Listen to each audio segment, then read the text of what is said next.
Good day mga ka-sports natin dyan. Kamakailan nga lang ay nag-meet and greet ang Choco Mucho at Creamline Cool Smashers kung saan dinaluhan nga to ng kanilang napakaraming fans. At eto pa nga, may pa-cake pa dahil birthday nga ng ating Phenom superstar Alyssa Valdez ng June 29.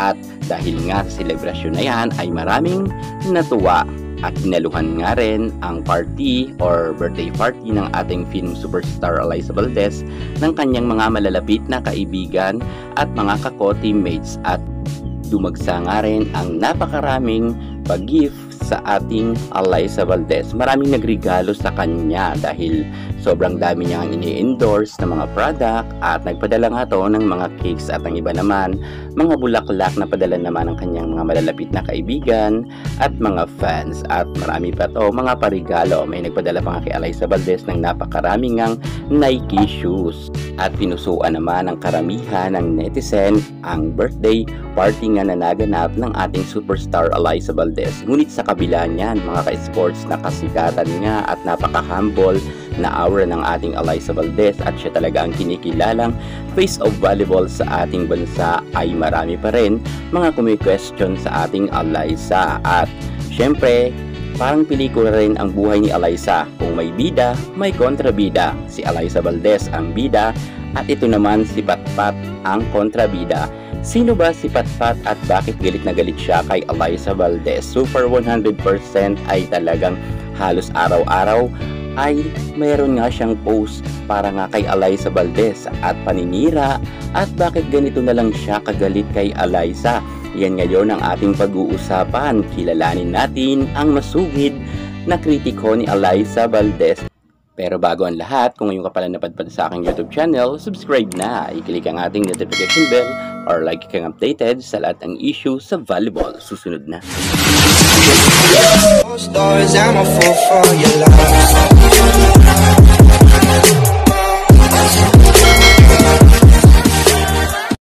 Alam nyo ba na kahit sobrang humble ng ating superstar Alyssa Valdez ay hindi lahat ng tao ay hahanga sa kanya. Maraming mga naiinggit kay Alyssa Valdez, at isa na nga dyan ang nakakalungkot sa FB page na meron ngang pangalan na Philippines Volleyball, kung saan ang FB page na yan ay talamak nga sa pambabash kay Alyssa Valdez. Maging si Gemma Galanza, Tots Carlos ay madalas rin mabash doon, pero nangunguna dyan ang ating superstar Alyssa Valdez na madalas ngang tirahin nila sa FB page na nabanggit natin na yan. Grabe mga ka-sports, kung talagang babasahin nyo isa-isa, hindi talaga makatao ang mga pambabash nila kay Alyssa Valdez, at pwede talaga silang kasuhan or ipahanap nga sa NBI, sapagkat nga grabe talaga ang kanilang pangtitira kay Alyssa Valdez. Hindi ninyo malulunok ang iba, bagamat ang ipapalabas natin ngayon ay medyo mind lang dahil sobra kasing malala talaga ang mga pinopost nila. Number 1 na kritiko ni Alyssa Valdez ay itong si Patpat. Nang 6 day ago nga ay sinabi niya kay Alyssa, nagpost nga siya ng isang larawan na malaki ang mata, malaki ang bibig na sinasabi, "Susmar Joseph, Alyssa, sino ka ba talaga dyan? Sa dalawa, nalilito na kami. Huwag ka namang magbiro ng ganyan dahil lalo kami natatakot." Yan nga ang kanyang sabi. Ginawa niyang joke si Alyssa Valdez, ngunit ipinost niya pa yan or nirepost niya pa ang larawan na yan kamakailan lang. Ito yung naganap na birthday nga ni Alyssa Valdez, at sinabi niya, "Malungkot na kaarawan sa pambansang malas at ang nagbigay kahihiyan sa Pilipinas bilang bangko at water girl import. Alyssa Valdez, hiling ko na sana sa birthday mo ay madagdagan ang brain cells ng mga fanatic at lunatic fans mo. Sana matanggap nila na hanggang Pilipinas lang ang narating ng talent mo, at sana matanggap nila na laos ka na. Yun lang, enjoy your birthday dahil baka last mo na yan." Wow! Yan nga ang mariina na sinabi ni Patpat. Sa totoo lang, makikita nga ninyo at mapapansin na top contributor nga siya. So ibig sabihin talagang halos nangunguna nga siya sa pagpo-post nga sa isang FB page na yan na may tatak ngang Philippines Volleyball, kung saan nga si Alyssa Valdez ang pangunahin ngang tinitira ni Patpat. At eto pa nga ang sinabi ni Patpat kay Alyssa Valdez na baka hindi ninyo na kayanin.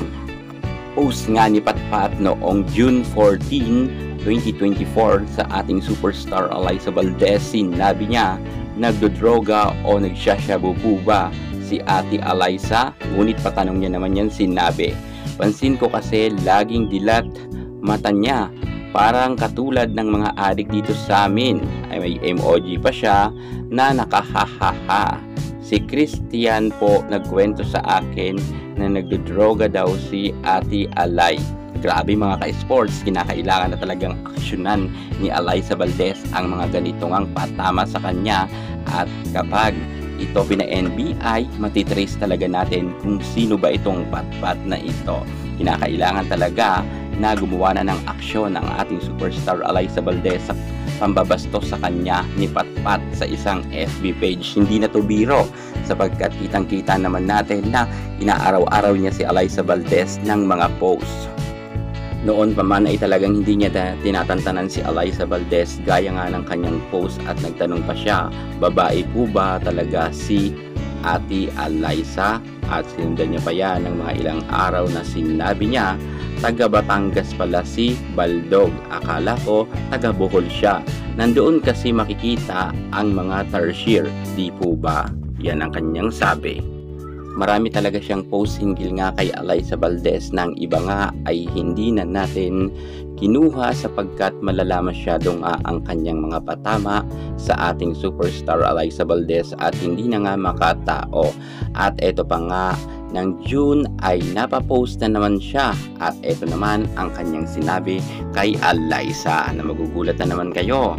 Sabi niya nga, itsura ni Ate Alyssa at ng mga fans niya. Yan. Grabe talaga ang kanyang mga post, at mukhang hindi niya talaga maganda at biro nga ang kanyang ginagawa matapos nag-post nga siya noong June 16. Hindi ko na po ibabash o lalaitin si Ate Alay, pero sa isang kondisyon, kailangan ko masampal o mabatukan siya.